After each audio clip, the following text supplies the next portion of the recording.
തന്റെ സഹോദരി അടക്കം കുടുംബത്തിലെ 9 പേർ, 10 പേർ, അടുത്തുള്ള 4 പേർ, അങ്ങനെ 14 പേര് മരിച്ചു പോയിട്ടും ഭീകരവാദിയായ മൻസൂദിന് ഒരു മാനസാന്തരവും ഉണ്ടായില്ല. അദ്ദേഹം ചെറുതായിട്ടൊന്ന് കുലുങ്ങി, ഒന്ന് കരഞ്ഞു. കരഞ്ഞിട്ട് അദ്ദേഹം പറഞ്ഞു, മോഡി എന്നോട് ഇത് ചെയ്യേണ്ടായിരുന്നു, മോഡി ഭീരുവായിരുന്നു എന്നൊക്കെ പറഞ്ഞ ഒരു പ്രസ്താവന നടത്തി. ഉടൻ തന്നെ അദ്ദേഹം പ്രസ്താവന മാറ്റി പറഞ്ഞു, അല്ലെങ്കിൽ അതിന്റെ കൂടെ പറഞ്ഞു, ഞാൻ തിരിച്ചടിക്കും, ഇതിന് പകരം കൊടുക്കും. അതാണ് ഭീകരതയുടെ മനസ്സ്. ഇത്രയും സ്വന്തം സഹോദരങ്ങൾ മരിച്ചപ്പോൾ, അല്ലെങ്കിൽ സഹോദരി ഉൾപ്പെടെ മരിച്ചപ്പോൾ ഭീകരാക്രമണം നടത്തിയപ്പോഴത്താണ് കൊണ്ട് ബോംബിട്ടത്, അല്ലെങ്കിൽ നമ്മൾ മിസൈൽ ആക്രമിച്ചത്. അല്ലാതെ സഹോദരിയും മക്കളും മാത്രം താമസിക്കുന്ന സ്ഥലത്തല്ല, താങ്കളുടെ ഭീകര താവളത്തിലാണ് കൊണ്ടിട്ടത്. പലപ്പോഴും പള്ളിയുമായി ചേർന്നും അമ്പലവുമായി ചേർന്നും അവിടുത്തെ ആരാധനാലയങ്ങളിൽ ചേർന്നൊക്കെയാണ് നിങ്ങൾ ഭീകര പ്രവർത്തനങ്ങൾ നടത്തുന്നത്. ഭീകര താവളങ്ങൾ പലതും ഉണ്ടാക്കുന്നത് പള്ളിയുമായി ചേർന്നിട്ടൊക്കെയാണ്. അപ്പോൾ തീർച്ചയായിട്ടും മസൂദ് പോലുള്ള ആളുകൾ എന്താണ് ചിന്തിക്കുന്നത്? ഇപ്പോഴും ഭീകരമായ മനസ്സല്ലേ നിങ്ങൾക്കുള്ളത്? ഈ മാനസികാവസ്ഥ എങ്ങനെ കിട്ടി? എന്താണ് നേടുന്നത്? പണമാണോ?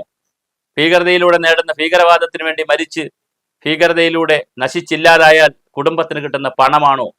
ചിലപ്പോഴും ചിലരോട് തീവ്രവാദികളെ കുറിച്ച് മാനസാന്തരം വന്ന പല തീവ്രവാദികളോടും പിന്നെ അവരോട് ഇന്റർവ്യൂ ഒക്കെ നടത്തുമ്പോൾ അവർ പറയാറുണ്ട്, ഞങ്ങൾ മരിച്ചു പോയാലും കുഴപ്പമില്ല, ചാവേറാകുന്നുണ്ട്, കുടുംബത്തിന് ജീവിക്കാനുള്ള സ്വത്തും പണമെല്ലാം കിട്ടും എന്നൊക്കെ പറയുന്ന ഒരുപാട് പേരുണ്ട്.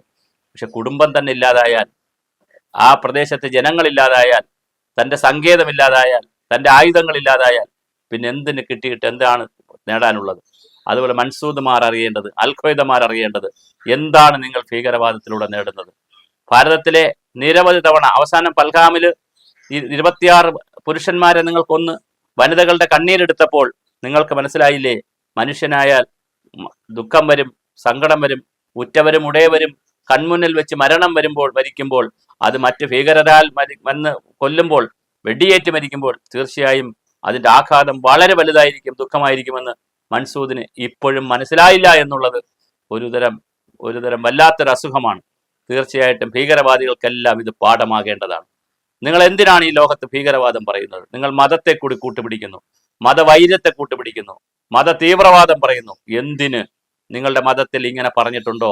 ഇല്ല എന്നാണ് മതത്തെ നന്നായി പഠിച്ചവർ പറയുന്നത്. പിന്നെന്തിനാണ് ഇതെല്ലാം ചെയ്യുന്നത്?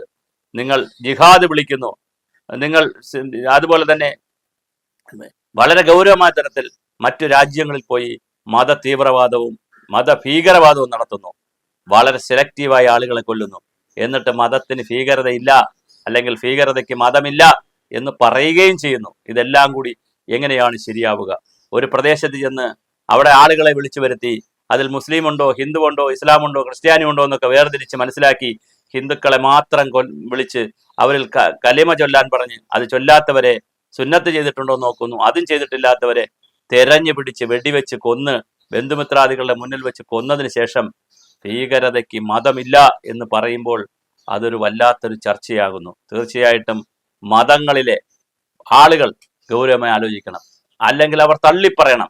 ഭാരതത്തിലെ ഏറ്റവും വലിയൊരു പ്രത്യേകത, ഈ പഹൽഗാം ആക്രമണം നടന്നതിന് ശേഷം ആസിയദ് ഹിമാചലം, ഭാരതത്തിൽ അങ്ങോളം ഇങ്ങോളമുള്ള മുസ്ലിം ജനത എല്ലാവരും ഈ വിഷയത്തെ തള്ളിപ്പറയുകയും പാകിസ്ഥാനെതിരെ നിലപാടെടുക്കുകയും ചെയ്തു.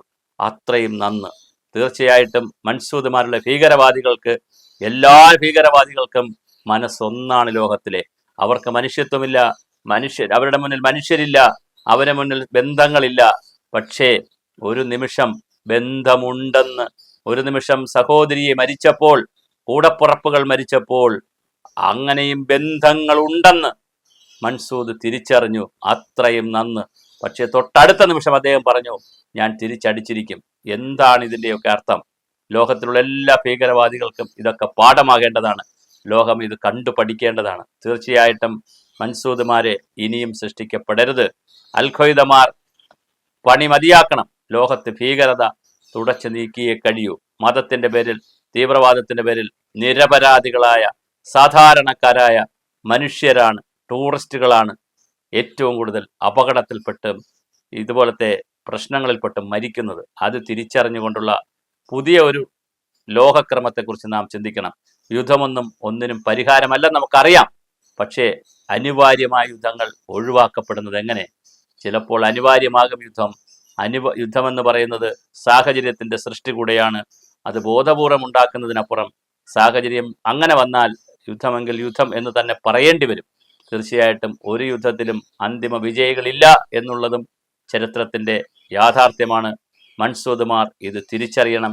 ലോകത്തോട് നിങ്ങൾക്ക് പറയാനുള്ളത് ഇതാവരുത്. ഭീകരതയുടെ വാദങ്ങൾ മതിയാക്കണം. ലോകം നിങ്ങളോട് പറയാനിരിക്കുന്നത്, സഹോദര അല്ലെങ്കിൽ പ്രിയപ്പെട്ടവനെ, നിങ്ങൾ മറ്റുള്ളവർ മരിക്കുമ്പോൾ ദുഃഖിക്കുന്നു, വിഷമിക്കുന്നു, നിങ്ങൾക്ക് പ്രയാസം വരുമ്പോൾ, ദുഃഖം വരുമ്പോൾ നിങ്ങൾ സന്തോഷിക്കുന്നു എന്നൊക്കെയുള്ള വളരെ വികലമായ രീതികളാണ് നമ്മൾ കണ്ടുവരുന്നത്. ഇതൊക്കെ എന്താണെന്ന് നമുക്ക് എത്ര ആലോചിച്ചിട്ട് മനസ്സിലാകുന്നില്ല.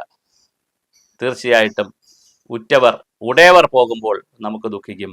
മറ്റുള്ളവരും വേറെ ആരുടെയൊക്കെയോ ഉറ്റവരാണെന്നും ഉടയവരാണെന്നും നാം തിരിച്ചറിയണം. ഓരോ ഭീകരവാദിയും ഇത് മനസ്സിലാക്കിയാൽ അത്രയും നന്ന്.